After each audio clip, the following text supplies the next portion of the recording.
just want to make sure that we always got our character in check.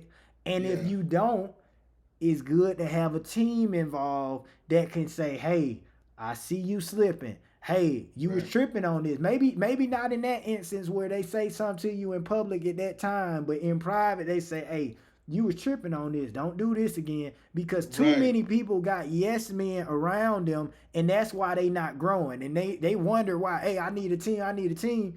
No, you need a team that's gonna hold you accountable. You can have a team, but it can be a team full of leeches.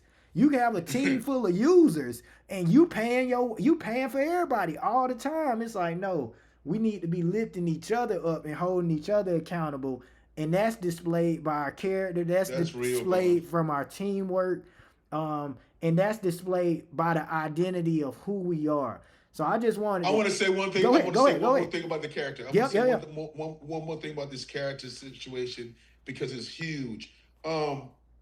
And you said character opens doors, and it's so true. And you can teach me, for instance, Vaughn, financial literacy, right? Right. If I have great character, if I'm a stand-up guy, you don't care about what I know about financial literacy. All you know is that I'm a stand-up guy. You can teach me that. Absolutely. So that's why character opens the door for you, because you don't have to have a skill set. And just like you said a little bit earlier, it's not about talent, because I can learn something. You can teach me something, but what's going to get me in the door is because how I carry myself, and then whether I'm going to take 6 months, a year, 2 weeks, or whatever, then you're going to carry me through that whole situation where I'm going to get involved or be much better in that production, or as far as that meeting.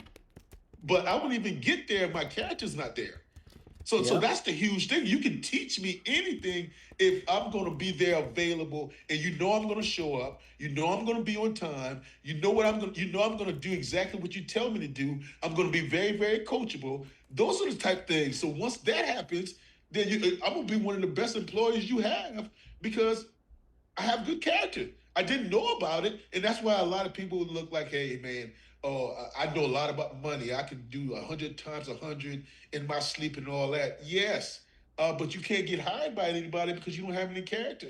Right. But where somebody like me will come in and be like, just teach me the ropes. And I'll learn, so I end up being a little bit better than that guy. And think about this, because we started off the conversation talking about what football and sports teaches us in regards to life lessons that nobody talk about. And what you just said, character and how it can impact you outside of the field or outside of the sports realm. It teaches us to be coachable. All that you just described was just being coachable. And some people is not coachable at all. That's why you don't want them on your team or part of your staff. That's why you don't want to employ them. You don't want them around, because they are not. They know it all, or they just attitude is like cancer. It's just gonna spread and mess up the whole environment. Energy vampires. Yeah, they sucking the energy out of everybody else. So I think that's a perfect way to allude the identity of this show, this episode. And I'm going to close it out how I started by saying this is not a sports show. It's a life show. This is in between the lines where nothing is out of bounds, as adversity is just an opportunity to adjust and overcome. I'm Savon Williams, and that's Joe Hamilton. Y'all like, share, and be sure to subscribe to the channel if you enjoyed this episode. We out.